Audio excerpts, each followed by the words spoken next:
Terima kasih sudah klik video ini, tapi jangan lupa guys klik tombol subscribe karena subscribe itu gratis. Dengan subscribe kamu support channel ini terus untuk upload hampir setiap hari.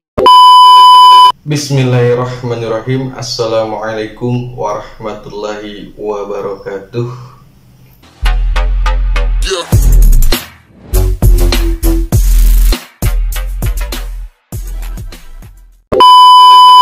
Alhamdulillah, kita masih bisa bertemu kembali di channel di YouTube Bintang Junior, yang insya Allah di setiap videonya ada hal yang bermanfaat untuk kalian ambil, dan insya Allah dari setiap videonya akan menjadi suatu wawasan yang baru untuk kalian ya.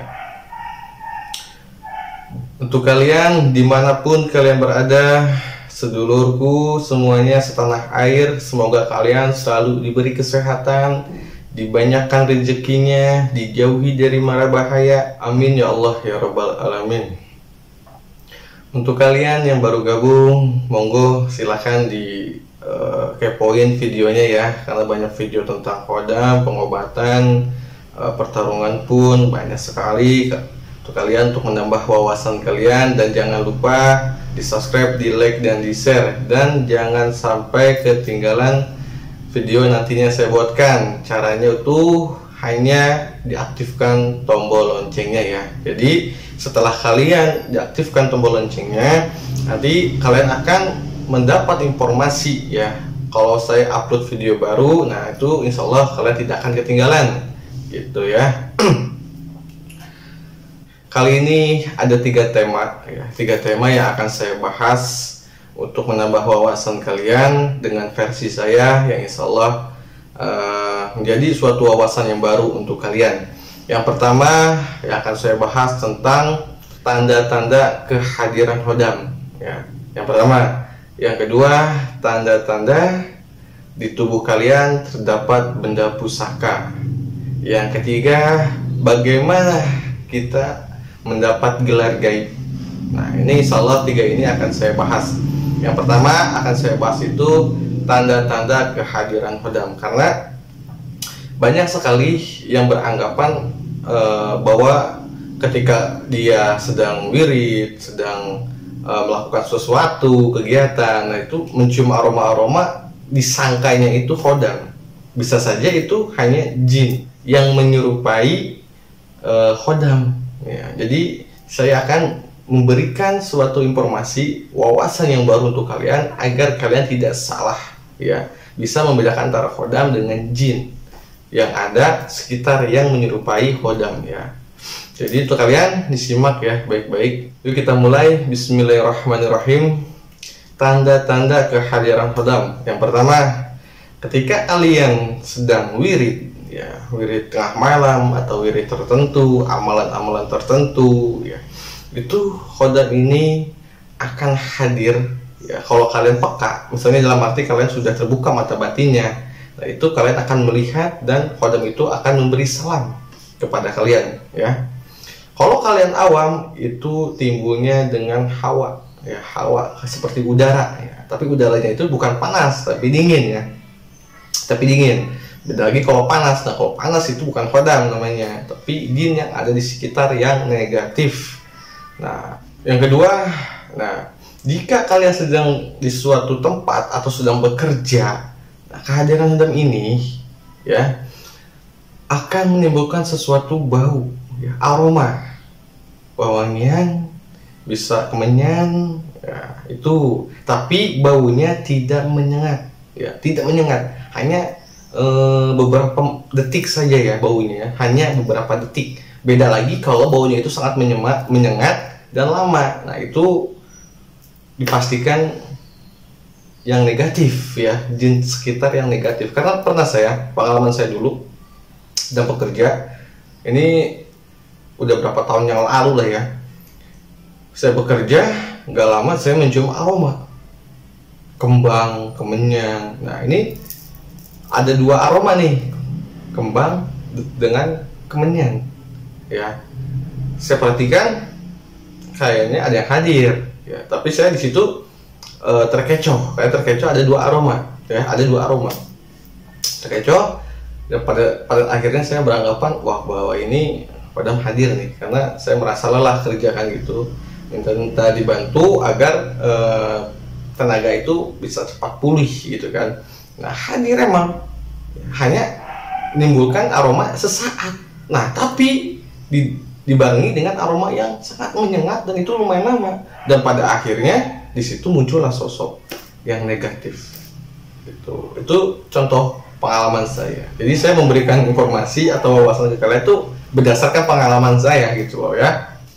Nah yang ketiga, bila mana kalian sedang mengerjakan ilmu, ya mengerjakan ilmu amalan-amalan tertentu, ya ini kan pasti kalau kalian berpuasa, tirakat, riadoh di suatu tempat terus mengamalkan, nah ini pasti ada khodam yang amalan kalian bacakan itu khodamnya tuh hadir. Nah terus apa ciri-cirinya? Nah itu saya sebutkan tadi, hawanya dingin, tidak terlalu dingin ya, seperti angin. Nah, yang kedua, aromanya itu tidak lama ya, hadirnya itu tidak lama terciumnya itu.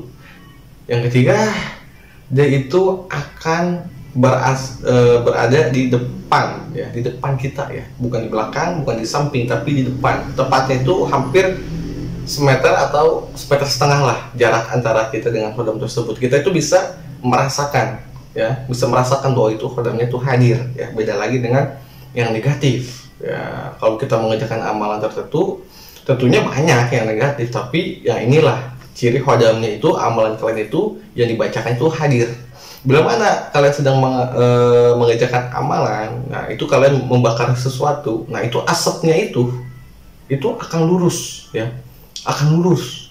Misalnya kalian membakar sesuatu nih, nah itu asapnya itu akan lurus. Contohnya misalnya asap rokok nih, ini kan asap rokok nih, ini kan gak karuan nih ya, bentuknya itu gak karuan ya, kayak gelombang lah kesana kemari gitu kan, mencari alamat salah, kesana kemari gitu kan. Nah tapi kalau misalnya khodamnya itu hadir, nah itu asapnya itu akan lurus ya, akan lurus. Nah itu lumayan lama tuh kalau lurus itu, berapa menit lah, 1 menit lah adalah lurus. Nah, itu tandanya. Banyak orang yang tidak tahu atau tidak menyadari seperti itu. Tapi ada lagi, ini kalau misalnya kalian mengerjakan amalan yang bagus ya untuk ke duniaan, nah ini hadirnya itu khodam itu rata-rata bau minyak ya, bukan bunga, bukan kemenyan, tapi bau minyak. Itu kalau misalnya kalian amalannya itu tentang duniawi ya, buat rezeki misalnya, buat jodoh, buat aura, buat kewibawaan, pamor, nah itu biasanya bau minyak ya, hadirnya itu bau minyak.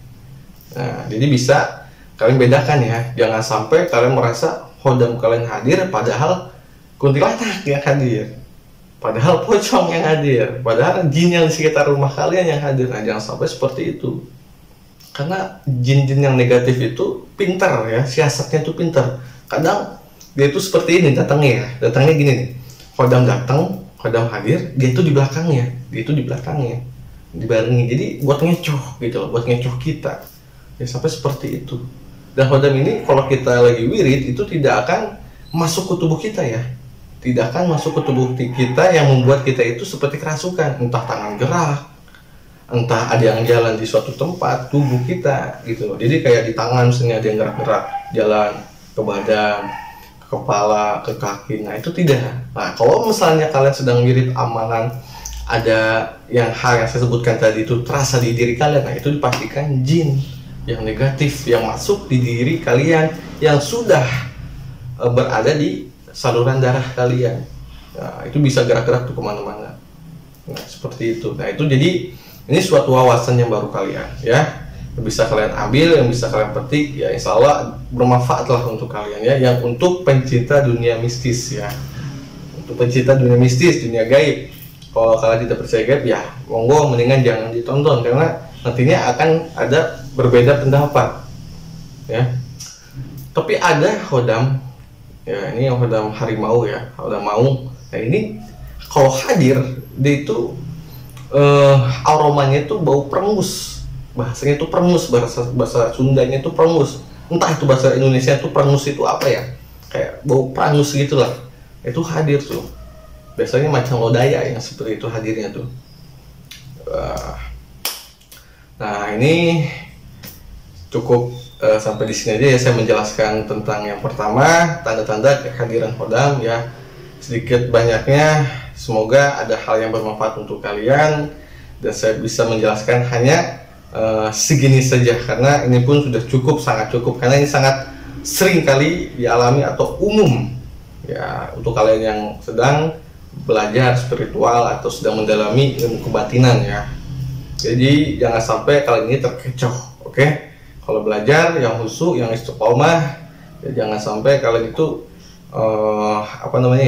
kalau belajar tentang dunia spiritual itu kita harus dari dasarnya. Jangan sampai kalian ini pengen langsung ke atas atau tingkatannya lebih tinggi, jangan. Tapi lebih baik lebih dulu yang dasarnya ya.